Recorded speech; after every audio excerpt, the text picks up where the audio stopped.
Olá, senhoras e senhores, aqui é Márcio Strazokowski, do Giro da Notícia RS. Vim aqui para comentar com vocês a delação de Pallotti. Antes disso, eu quero deixar comentários sobre o movimento Ele Não, Ele Nunca, que teve uma grande manifestação no dia agora 29 de setembro.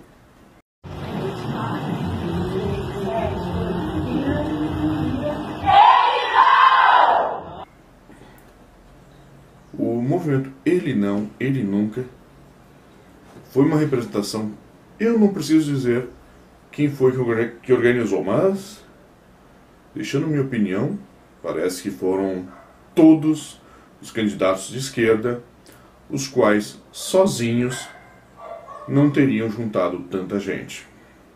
Pelas movimentações do Ele Não, pelas fotos e pelos vídeos, o que eu já posso dizer com certeza é que as próprias feministas diminuíram o papel das mulheres.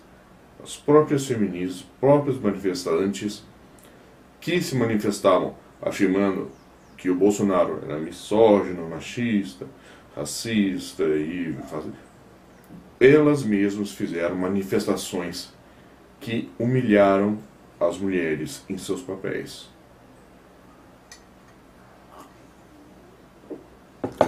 Sem falar do apoio político para corruptos de estimação. Cartazes de Lula livre, prisão de Sérgio Moro, Che Guevara e outros. O movimento Ele Não, ele teve sim um pequeno sucesso de ajuntar as pessoas, mas infelizmente parece que Jair Messias Bolsonaro subiu 4 pontos nas pesquisas para presidente do Brasil. Vamos falar um pouquinho sobre essa questão do fascismo. Chamam o Bolsonaro de fascismo. Já fazem 5 anos que boa parte do povo brasileiro é chamado de fascista e não tem nenhuma ligação com o partido fascista que existiu na Itália a partir de 1920. Na verdade, boa parte do povo brasileiro é chamado de fascista por ter se posicionado contra a corrupção. Já fazem 5 anos que teve o mensalão em que todo mundo que queria corrupto na cadeia começou a ser chamado de fascista. Há 4 anos tivemos o conhecimento da Operação Lava Jato. Então, há 4 anos que todo mundo que apoia a Lava Jato, que sai às ruas, todo mundo que foi no impeachment e que fez manifestações a favor da Lava Jato é chamado de fascista. Então, fascismo, pelo que a esquerda diz, não é nada sobre ligação com o fascismo, com a ideologia fascista. A direita no Brasil é formada por liberais e conservadores, o que já é completamente contrário ao fascismo e ao totalitarismo. Mas o pessoal chama de fascista. Por quê? Porque nós, da direita, perseguimos os corruptos de estimação deles. Vamos fazer agora. Eu resolvi pegar aqui a da delação do Pallotti. Eu fiz um pequeno resumo para vocês. Ela está resumida, ela está escrita com os melhores momentos e de uma forma fácil de se entender. Vamos explicar. Segundo Pallotti, no primeiro governo do Partido dos Trabalhadores, havia uma divisão entre 2 grupos de diferentes linhas de acordo com a aliança que pretendiam fazer com os partidos que iriam compor a base do governo. Um grupo formado por Miro Teixeira, Luiz Gushing e José Genuíno, e outro formado por José Dirceu, Mauro Aurélio Garcia e às vezes Dilma Rousseff. Um com PSDB e parte do PMDB e outro com PT e PSDB, que foi se tornando a linha vencedora. A posição do Luiz Inácio Lula da Silva era de acompanhar as discussões sem escolher qual lado deveria ser seguido. Lula exercia um papel de mediação. Não se tratava de honestos e desonestos. Havia desonestidade em toda a estrutura do PT e todas as suas lideranças. O governo utilizou cargos da Petrobras para a formação de alianças. Vamos ler mais? O PT posicionou na Petrobras a indicação de José Eduardo Dutra para a presidência e José Sérgio Gabrielli para a diretoria financeira. Ambos indicados pelo próprio presidente Luiz Inácio Lula da Silva. Hildo Sauer para a diretoria de óleo e gás, Guilherme Estrela para a diretoria de exploração e produção, Renato Duque a pedidos de empresários ligados a José Dirceu, Fernando Moura e Licínio Machado, com entrevista com Silvio Pereira para alinhar a atuação junto ao partido.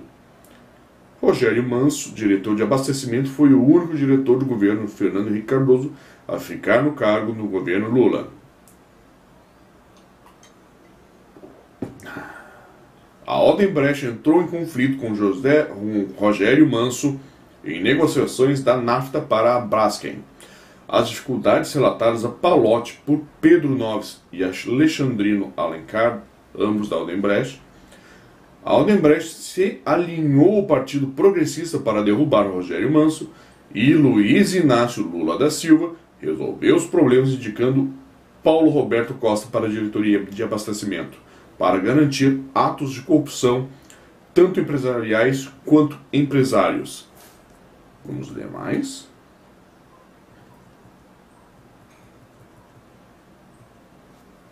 Houve grandes operações ilícitas de abastecimento financeiro de partidos políticos.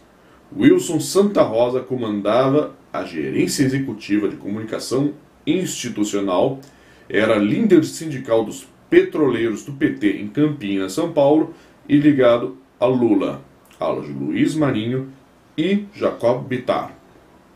Praticadas ilicitudes com empresas de marketing e propaganda.